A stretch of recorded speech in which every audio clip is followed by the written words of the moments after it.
Hello everyone, तो आज हम बात करने वाले human environment interaction the subtropical and the subtropicals regions, या फिर कह लो ट्रॉपिकल या फिर सब ट्रॉपिकल रीजन्स। ठीक है, चैप्टर नंबर 8 क्लास 7। क्लियर। सबसे पहले आप तो ये समझ लो कि भाई देखो सब ट्रॉपिक्स किसे कहा जाता है। सबको पता है कि 0 डिग्री मतलब क्या होता है आपका। 0 डिग्री मतलब होता है आपका इक्वेटर लाइन। क्या होती है? Equator line. अब आपकी जहाँ पे इक्वेटर लाइन हो जाए तो इक्वेटर लाइन के ऊपर का पार्ट होता है जहाँ पे नॉर्थ का कह लो, उसको कहते हैं ट्रॉपिक ऑफ कैंसर। अब ट्रॉपिक ऑफ कैंसर और इक्वेटर के बीच का जो पार्ट है उसको हम कहते हैं सब ट्रॉपिक्स। वही सेम होता है आपका ट्रॉपिक ऑफ कैप्रिकॉर्न के टाइम पे भी। क्या होता है कि उनके बीच का जितना पार्ट है उसको हम क्या कहेंगे? सब ट्रॉपिक्स।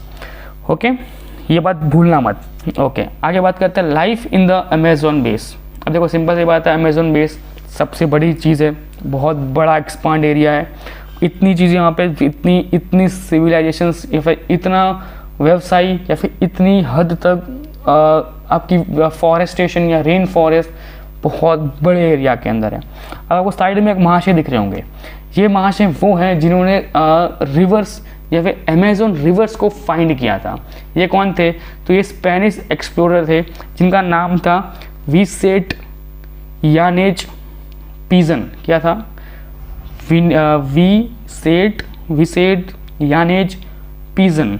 अब जो आपके पिजोन भाई थे ना, ये पिजोन भाई टिपिकली ढूंढने कुछ और निकले थे, मिलने कुछ और गया, और इन्होंने इसको एक्सप्लोर करते इन्होंने देखा कि ये बहुत बड़ी है, राइट। और इनको लगा कि भाई, उनको कहते हैं ना कि उसको एक चीज़ का फीलिंग आई कि क्या अमेजिंग बात है, राइट, कि मैंने अपना सफ़र कहाँ से शुरू किया था और ये कहाँ तक बहती जा रही है, और कहीं पे भी इसका टुकड़ा कहीं पे अलग नहीं हो रहा है, राइट। कहीं पे भी माउंटेन्स आए, कुछ भी चीज़ आई, कोई भी बड़ी चीज़ आई, कुछ भी आया, वो टूटी नहीं। तो उसको एक टिपिकल वर्ड मिला कि क्या अमेजिंग चीज़ है, राइट। तो वहाँ से वो अमेजोन नदी का नाम गिरा और उसको हम आज भी याद रखते हैं अमेजोन रिवर्स के रूप में। क्लियर। स्पेनिश एक्सप्लोरर्स को ढूंढा था। अब आप देखो कि अमेजोन बेस है वो टिपिकल कहाँ पे लोकेटेड है, तो इक्वेटर के बिटवीन या फिर इक्वेटर से लेने देने के कहाँ पे, इक्वेटर से ट्रॉपिक रीजन्स के एरिया के बीच में 10 डिग्री नॉर्थ और 10 डिग्री साउथ तक वो पूरा का पूरा एरिया का पूरा फैला हुआ है। मतलब इसमें कुछ चीज़ें आपकी आ जाएंगी जो इक्वेटर के एकदम बीचों बीच है, राइट। इक्वेटर के एकदम बीचों बीच है और 10 डिग्री नॉर्थ तक फैला हुआ और 10 डिग्री साउथ तक फैला हुआ, और बीच में 0 डिग्री है, वो तो पूरा फैला ही फैला है। मतलब कि अगर इसमें लो कि रेड वाला ये पार्ट दिख रहा है ना, ये आपका 0 डिग्री है, ठीक है, ये इक्वेटर का पार्ट है पूरा।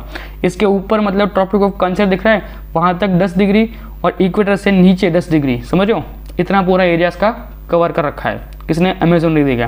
अब वहाँ पे क्लाइमेट कैसा होता है? वहाँ पे थ्रू आउट क्लाइमेट या तो हॉट होगा या फिर बहुत ज़्यादा हैविली रेन या फिर हैविली ह्यूमिडिटी वाला क्लाइमेट होता है। क्लियर। रेन फॉरेस्ट कैसे वहाँ पे, ठीक है, टिपिकल जो मेन पॉइंट होता है आपके रेन फॉरेस्ट कैसे हैं। अब सिंपल सी बात है, अगर फॉरेस्ट बहुत ज़्यादा है, हैवी रेन्स हो रही है, तो सिंपल सी बात है कि वहाँ पे जो रेन फॉरेस्ट होंगे वो इतने घने हैं कि इक्वेटर के ऊपर फॉरेस्ट होने के बावजूद भी ऊपर की जो सन रे होती है वो नीचे ज़मीन तक नहीं पहुँच पाती, वो इतने घने हैं। ठीक है, मैंने जो पूरे येलो में मार्क किया कि do not allow the sunlight to reach to the ground तक नहीं पहुंच पाते हैं। और वहाँ पे एक चीज़ पता क्या है कि इनके कारण नीचे का जो सिविलाइजेशन कह लो या फिर नीचे के अंदर जो आपके टिपिकल रेन फॉरेस्ट में लोग रहते हैं, ठीक है, या फिर जो वहाँ पे वो सिविलाइजेशन कह लो, यहाँ पे जो इंसेक्ट्स वगैरह हैं, जो स्पीसीज वगैरह हैं, वो बहुत ज़्यादा हैवी मात्रा में है। क्यों? क्योंकि वो लोग वहाँ पे एग्जिस्ट बहुत लंबे टाइम से कर रहे हैं और उनको वहाँ का क्लाइमेट एक ज़्यादा उनकी बॉडीज ने अडॉप्ट कर लिया है। आगे बात करते हैं पीपल ऑन द फॉरेस्ट में, उनको डिपेंड क्या करते हैं? वो डिपेंड करते हैं हमेशा एक चीज़ के ऊपर, किस चीज़ को डिपेंड करते हैं? वो एग्रीकल्चर को डिपेंड करते हैं, और लोग शॉर्ट एरियाज़ के अंदर एग्रीकल्चर करते हैं। उनको जब लगता है कि उनके एरियाज़ के अंदर ज़्यादा से ज़्यादा अब वो कुछ बचा नहीं है, तब वो जाके किसी फॉरेस्ट को कट करके उस फॉरेस्ट को आगे बढ़ाते हैं। ठीक है, ये उनका मेन काम होता है। कभी कभी आपने सुना होगा कि भाई फॉरेस्ट, अमेजोन फॉरेस्ट के अंदर आग लग गई और उस आग के अंदर आग की लपटें आगे बढ़ती जा रही और आग बहुत लंबी आग लग गई, इसको हम स्टॉप नहीं कर सकते हैं। इसको स्टॉप करने में 2-3 दिन लग गए या फिर 24 घंटे के ऊपर का टाइम चला गया। तो ये जो आग लगती है ना, ये भी कहीं ना कहीं इन लोगों की मिसअंडरस्टैंडिंग या मिसकम्युनिकेशंस कह लो या इनके व्यवहार के कारण ये हो जाता है। बाकी अदरवाइज ये पॉसिबल नहीं हो पाती, बट ये चीज़ उनको अपनी जो बायोलॉजिकल टर्म्स होती हैं या फिर जो उनको अपनी सिविलाइजेशन को बढ़ाना होता है, जब उनको लगता है कि हमारे एग्रीकल्चरल लैंड्स कम बढ़ रही हैं, तब उसको बढ़ाने के लिए वो आगे जाते हैं। वो उस पेड़ पौधों को काटते हैं जब उनको लगता है कि कुछ चीज़ ऐसी हो चुकी है जिनको हमको काटने के लिए हमको उसको जलाना पड़ेगा, तो उसको जलाया जाता है। और अगर तभी उस टाइम पे सिचुएशन या फिर उस टाइम पे अगर क्लाइमेट चेंज होता है और हवा किसी और अगेंस्ट में निकल जाती है, तो होता क्या है कि वो आग की लपटें दूसरे पेड़ों तक पहुँचती है और टिपिकली चाहे वो रेन फॉरेस्ट क्यों ना हो फिर भी वो आग पकड़ लेते हैं और वो पूरे के पूरे मात्रा में बड़े मात्रा में जलना शुरू हो जाते हैं, राइट। तो ये वहाँ पे बहुत ज़्यादा मेजरली प्रॉब्लम आपको देखने को मिल जाती है। आगे बात करते हैं जिस तरीके से अमेजन नदी है उस तरीके से इंडिया के अंदर कौन सा मोस्ट ऑफ लोग बात करते हैं, तो बात करते हैं लोग हमेशा लाइफ इन द गंगा इन ब्रह्मपुत्र बेसन, कि यहाँ पे भी इंडिया के अंदर ये बेसिन चलते हैं और इसके अंदर क्या क्या चीज़ें देखने को मिलती हैं। तो सबसे पहली बात तो ये कि Ganga and the Brahmaputra has been different way, दोनों अलग चीज़ें हैं, पर जब दोनों एक साथ बनती हैं, दोनों एक साथ आके अपने बेसिन्स के अंदर आगे डिवाइड होती हैं, तो उसको इंडिया सब कॉन्टिनेंट के अंदर गिना जाता है और वो बहुत बड़े मात्रा में है, ठीक है। वो याद रखना, अगर गंगा और Brahmaputra lives together, rivers are together, form the largest delta in the world. पूरे वर्ल्ड का सबसे बड़ा डेल्टा क्रिएट किसके द्वारा किया जाता है, जब गंगा और ब्रह्मपुत्र ना दोनों एक साथ मिल जाती है। क्लियर, कहाँ पे यहाँ पे आती है, तो याद रखना कि Ganga and Brahmaputra has come from the Himalayan range and Sundarban deltas are the main features of this region. मतलब सुंदरबन जो आपका पूरा का पूरा एक तरह का फॉरेस्ट है, बहुत बड़ा फॉरेस्ट है, इसकी मेन नदी कौन सी है, तो गंगा और ब्रह्मपुत्र इसकी मेन नदियाँ हैं। क्लियर, आगे बात करते हैं कि पीपल्स वहाँ पे जो मेनली ऑक्यूपाई करके जिनको लोग रहते हैं वो लोग क्या करते हैं, वो फ्लैट सरफेस पे रहते हैं, तो उनको नए क्रॉप्स को उगाने में कोई ज़्यादा तकलीफ नहीं होती क्योंकि उनके पास पानी की अवेलेबिलिटी बहुत ज़्यादा मात्रा में है। तो उनको हर बार वो कुछ ना कुछ नई ट्राई करते रहते हैं, जिससे उनकी उस रीजन्स की जो उत्पत्ता या फिर कह लो फर्टिलाइजेशन क्षमता है वो भी दिन ब दिन बढ़ती जा रही है, राइट। ये वो लोग हमेशा कुछ ना कुछ नई ट्राई करते हैं, ऐसा नहीं कि वो एक ही चीज़ को ट्राई कर करके उस पूरी मिट्टी की उपज को ख़त्म कर रहे हैं। वो एक लंबा ब्रेक लेते हैं, वो शॉर्ट ब्रेक्स लेते हैं, वो लैंड्स को कल्टीवेट करते हैं, लैंड को चेंज करते हैं, कुछ टाइम के लिए कुछ लैंड्स को अलग छोड़ देते हैं, ठीक है। तो वो जो पूरा करते हैं ना, वो प्रोसेस के अंदर उनकी जो एरिया है वो कहीं ना कहीं अपनी फर्टिलिटी घुमा नहीं रही है और ज़्यादा वो इंपॉर्टेंट रॉक्स को या फिर इंपॉर्टेंट क्रॉप्स को उगाने में उनकी मदद करती है। अब जहाँ पे एनिमल्स टिपिकल देखने को मिलते हैं वो कौन से मिलते हैं, तो बंगाल टाइगर्स, क्रोकोडाइल्स, एलिगेटर्स, वो कॉमनली आपको वहाँ पे देखने को मिल जाएंगे, ठीक है। Fish and the rice are the उनकी जो टिपिकल डाइट्स है पीपल्स की, वो किसके ऊपर डिपेंड होते हैं, और फिश और राइस के ऊपर ज़्यादा डिपेंड करते हैं। अब गंगा ब्रह्मपुत्र का जो बेसन है उसके ऊपर बहुत बड़े बड़े शहर बसे हुए हैं जो उनकी उसके पानी के ऊपर ज़्यादा डिपेंड है, ठीक है। कौन कौन से हैं, तो मोस्ट ऑफ इसमें इलाहाबाद, कानपुर, वाराणसी, लखनऊ, पटना, कोलकाता, ये जो कुछ मेजर सिटीज़ हैं वो इसके ऊपर डिपेंड कर रहे हैं। ऑल द मेजर 4 ट्रांसपोर्ट, ज़्यादा जो हमने लास्ट लेक्चर में बात की, जो मोस्ट ऑफ जो 4 ट्रांसपोर्ट थे वो सारे के सारे गंगा और ब्रह्मपुत्र बेसिन के ऊपर अवेलेबल है, बट आपके अमेजोन के ऊपर ये चारों तरफ अवेलेबल नहीं है। क्लियर, ये एक डिफरेंस है। दूसरी चीज़, tourism is the important place for the in this activities areas. Clear, बाकी इसको अब मैंने पहले बोलता हूँ, मैं हर लेक्चर में आपको बताता हूँ कि जो कुछ भी मैंने आपको ऊपर बताया वो इसका ब्रीफ इंट्रोडक्शन था, जितना मुझे लगता है कि मुझे आपको इस वीडियो में कनेक्ट करके आपको रखना चाहिए और आपको बताना चाहिए, मैंने आपको ऊपर बता दिया है। बाकी का जो आप ये नीचे का आप जो पार्ट देख रहे हो ना, ये आपका टिपिकल रीड आउट पार्ट है कि इस वीडियो को देखने के बाद अगर आपके दिमाग में कोई डाउट्स रह जाते हैं कि ये ऐसा क्यों हुआ या फिर ये ऐसा किस तरीके से, ये इस तरीके से, तो ये आप इसके अंदर से इसको नीचे के पूरे पार्ट्स को रीड आउट करके आप अपना डिफ्रेंशिएट पैदा कर सकते हो, फिर आपका डाउट्स को सॉर्ट आउट कर सकते हो।